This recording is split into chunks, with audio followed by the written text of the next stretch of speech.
Hello and welcome to the special edition of Footcast Social. Last week we interviewed Arsenal's greatest forward, Alan Smith, and we spoke about various issues about playing with Gary Lineker, his time with Arsenal and the England team. This week we're going to talk about the current scenario of EPL, his club Arsenal and also Aston Villa. Joining me straight from London is Alan Smith. Welcome to the show, Alan. You and Martin Tyler are best of friends. What is the memory that you have of Martin and you? Well, we've had a few. I've commentated on two Champions League finals. The Manchester United Barcelona one at Wembley was amazing because I think that was probably Barcelona's best ever team. And United, you'll remember that one, Sonny. They couldn't live with them. And then a few years later, I did Barcelona Juventus in Berlin. So they're huge games. Martin's done, a lot more than me, but we've had some great games. The Manchester derby when Wayne Rooney got the overhead kick, the 4-3, the derby as well when Michael Owen scored the last minute. Funnily enough, those two games are two of my most memorable, the Manchester derbies. But we've had a laugh doing FIFA together as well in the little recording booth. You can sometimes get the giggles. So, yeah, we've had some good times together. Which is that one moment that specifically stands out between you and Martin Tyler with the mic? I don't know, maybe when I'm commentating on FIFA and I had to say to describe the French First Division League 1, and I couldn't quite get it right, and I felt like Peter Sellers in the movies when he used to speak French. And then I had to say Sporting Gijón. I was talking about the Spanish club, and just saying Gijón got me laughing. And Martin started laughing alongside me. So we had to stop for 10 minutes.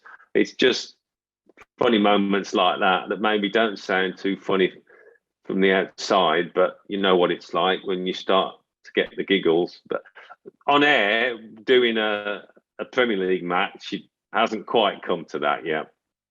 Well, Alan, let me put you in a spot.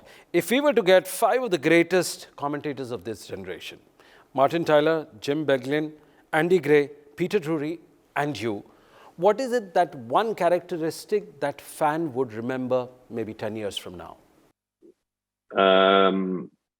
It's the voice, really, isn't it? It's that recognizable voice. Mm-hmm. I will go into a shop and I'll be talking to my wife and somebody will turn around because they instantly recognize your voice. Yes. Whether it's from Sky or quite often FIFA. So I think it's having that recognizable voice with Jim Beglin, that little Irish twang, instantly it's him, it's Martin, it's Peter Drury. So it's having that character to your voice, and also obviously when you're commentating on the action for a co-commentator, you've got to be honest, and you've got to say what you see. You mustn't be biased. So that's how I'd sum it up, really. Alan, how would you react to the fans who criticize you and accuse you of being an Arsenal fan with the mic on? No. Listen, whatever you say, you will get accused of being biased. All right. If I commentate on an Arsenal Spurs match, some Arsenal fans on social media will say, "Why do you prefer Spurs to Arsenal? You used to play for Arsenal." Spurs fans will say, "Typical ex-Arsenal player. Look what he said there. Look." So you can't let that affect you, because if you did, it would ruin your commentary. You just have to say what you see.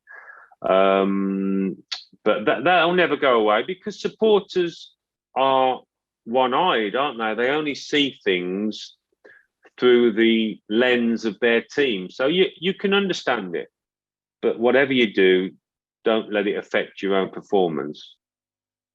Do the comments on social media really affect you, or do you advise your family members to stay away from social media?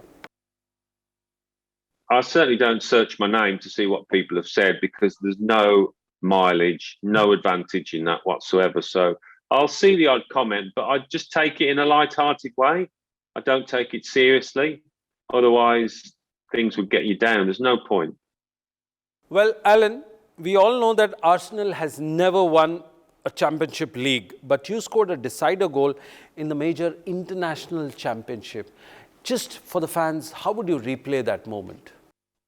Yes, yes. I mean, listen, Arsenal, I was in Paris when they played Barcelona and get the first goal and you're thinking they're going to win it. It was a game they could have won, should have won. They've lost a couple of, obviously the Europa League, the UEFA Cup they lost at the Parken Stadium, actually, a few years after we won it against Parma. Yeah, it's amazing that Arsenal have only won 2 European trophies. So it's an honour to have been involved in one of those in 1994 and to have gotten the only goal of the game. So hopefully they can add to that in the near future. What about the saga? Do you think there is a sense of betrayal amongst the Arsenal fans? I think it's split. Some people think that Arteta was decisive and it was strong management to get rid of him. Others think, oh, Aubameyang's a great goal scorer. We must be mad to let him go. I'm with Arteta on this. Only he knows what's happened behind the scenes, how many times he was late, how many rules he may have broken. And when you're the captain of the club, if the manager doesn't do anything about that, then everybody else thinks, oh, rules for some, different rules for others. So it was a brave move because they've lost a lot of money with it. But I think it had to be done. He wasn't performing how he could for 18 months or so. So I think they had to cut the ties and move forward. Well, Alan, do you think Arsenal will make it into top 4 this year? Well, at the moment, it's difficult to see who the favourite is. I think we're looking at Arsenal, Spurs or West Ham. I don't think Wolves are going to make it. But Spurs are certainly having their problems. Will West Ham have that consistency? I think there's a great chance for Arsenal. If they can score the goals, that's maybe... They've done well over the last 18 months or so in terms of their goal output. But now we've only got Lacazette and maybe Eddie Nketiah. Is that going to be enough? Can other players chip in? But I think they're more together than Spurs. Antonio Conte doesn't look happy. He isn't happy there. Arteta's got a young side that is hungry to achieve things in the game. So maybe that might just make the difference. If Arsenal could finish 4th, it would be an amazing achievement, having finished 8th the last 2 seasons. Of course, pardon me, I didn't even mention Manchester United, did I? Yeah, well, they are going to be in the mix. Of course they are. But, as you know only too well, that they're up and down, but they've got such good players. It might just be them that clinches it. But I've been surprised that Ralph Rangnick hasn't been able to sort that team out more than he has so far. Now let's shift our focus to Manchester United and Tottenham Hotspur. What's happening with Rangnick and Conte? They seem to be absolutely not satisfied with the way things are going. Well, I'm sure that Conte knew the deal when he joined Tottenham. I'm pretty sure that Spurs wouldn't have promised money that now isn't available. But I think he's been surprised by how much work he's got to do, how much improvement he needs to achieve before he can challenge for honours. And maybe he's thinking about his reputation as much as anything. He's always been successful, but he hasn't achieved success at Spurs. He maybe will be thinking, well, it doesn't reflect well on me. At the moment, it doesn't, look as if it's going to be a long-term marriage, but we'll have to wait and see. Why can't we see English-born and bred managers in the EPL? We seem to be importing it either from the Latin America or Germany. I'm not sure anything's lacking, really. I'm not sure. But it's the same as footballers, isn't it? We are in a global market now. The Premier League can get the best players in the world. So if you're an English player coming through the ranks, you have to be very good indeed in order to get into that first 11. And if you're a manager, if you're a coach, you have to be very good indeed to get a post at a Premier League club. So, you know, these clubs can cherry pick the best coaches throughout the world. But there've been, you know, quite a few when you go back over the last few years. It just so happens that at the moment, those top clubs are managed by foreign coaches. But Pep Guardiola, I think, he'll go down as perhaps the best coach ever in history. I think he's that good. So we can hardly moan about that. But yeah, it would be nice to see more English, British managers get a chance, but that's just the way it is at the moment. What's your opinion about Jose Mourinho and Rangnick and the other invaders who've been the managers in EPL who are not English bred?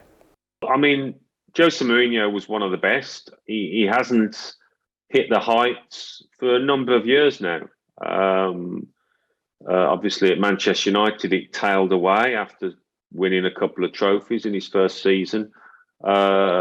Spurs, it didn't happen for him. We'll see how he gets on in Italy, but he seems to have just lost that spark, that bit of magic. Rangnick hasn't had many years over the last 10 where he's been a manager. He's been a director of football more often. So maybe it's come as a shock to him. He's having to get back in the saddle and maybe learn what it's like to be a manager again. And he's managing some big egos, some big names there. So that makes it a bit harder. But it's great. You know, Thomas Tuchel at Chelsea, I always had a lot of time for him when he was in Germany at Dortmund and then at PSG. He was clearly a special manager. So it's great to see these people at work. So what's wrong with the Manchester United's paradise? They seem to be the most followed club and all is not great in their camp. I think that the balance of the squad isn't right. I think obviously they need to recruit a top manager. I don't think it's going to be Rangnick in the summer. Will it be Pochettino? We'll see. It's a huge decision for the club, but they need to almost build that squad again. But they've got the basis of a very good, perhaps one of the best squads. Yeah, it's maybe will take a little bit of time for them to be challenging at the top again, and a lot of it comes down to who they select as the coach. That's going to be the fascinating thing this summer, what decision they come to. Let's shift our focus to Aston Villa. You've been a big supporter of Aston Villa for some time now. Do you think they've got their act together for now? Yeah, I think they're heading in the right direction. I feel Steven Gerrard has the makings of becoming one of those elite coaches. When you listen to him talk, what he says and the way he says it, you can see he has authority. Players will listen to him in the dressing room. It's not always easy to get modern day players to listen to you and do as he tells you. But I think he has got that authority. He's obviously got it from his playing days, but that means nothing if players sense you a fraud, that you don't know what you're talking about as a coach. You're kind of winging it. But he's got a good team around him. Gary McAllister, my old teammate from Leicester there, and the boy that he brought from Rangers as well, who I hear very big things, very good things about. So he's assembled a really good coaching staff, and they've got money to spend, haven't they, as well? You know, I mean, Coutinho coming in was a great signing that lifted all the fans. I think he's added well. So this season is about trying to get things together and then going again next year. Which is that one player Arsenal needs to sign quick and now? I mean, they can't buy anybody till the summer. I wouldn't say it's a disappointment that they didn't get anybody in January, because it is difficult. But the way the recruitment department is now, I think they're much more organised than they were. So I think come the summer, you'll see maybe a couple of signings fairly quickly, because I would imagine they're in the pipeline now. They're more or less sorted out. That's what I'm hoping anyway. They recruited ever so well last summer with the likes of Ben White and Tommy Asu and Ramsdale. They've all been really good signings. So a bit more of that and they will improve again. But they certainly need a centre forward. Who that's going to be is the big question. Let's shift our focus to AFCON Cup. Did you see any promising talent emerging from there? I've got to admit, I didn't watch much. I watched the last 10 minutes of the final and the penalties. That was it. It escaped me, I'm afraid to say. So apologies for that. I was watching domestic football. Let's shift our focus to recruitment process in the club. Do you think the Excel sheets have become more important than the actual scouting of the talent? Well, it's certainly a lot stronger than it was. A big part to play, the analytics side. Liverpool have done brilliantly with it. Leicester, I think, have used it really well. A lot of clubs, and Arsenal are on board now. But there's nothing like seeing a player in the flesh to back up the stats. My old manager at Arsenal, George Graham, always used to say he would watch a potential target 3 times away from home, just to see how he performed on an intimidating ground, maybe getting some stick. His team weren't playing well, just to see how he reacted. So there's nothing like going to see a player, but I think the stats now can unearth somebody that maybe not many people would have heard of, but he's doing well in key areas, and that's what alerts clubs to certain players, and then they go along to watch them. Alan, you're much followed and admired in India. Do you think you'll ever become the coach of any of the clubs in India? When I retired, I mean, you have a choice when you retire. Do I take my coaching badges? Do I go down this road? Or do I do something else? And coaching never appealed to me. It didn't interest me. So I never really considered it. And I went down the media path. So I wouldn't know. Management now would not be something I would consider. I think I've left it too late.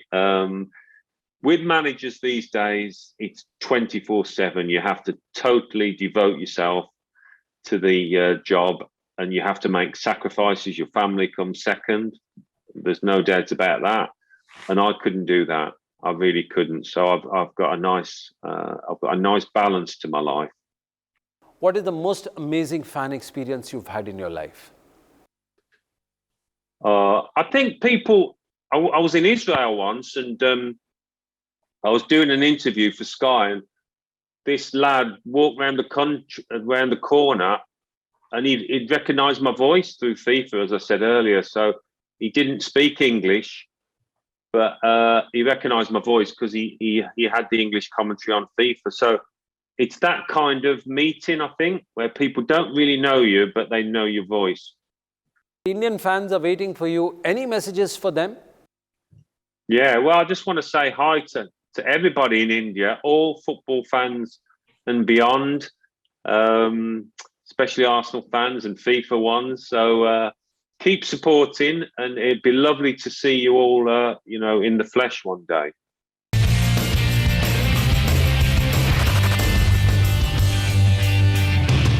For more such videos, subscribe to the NewsX YouTube channel, hit the bell icon.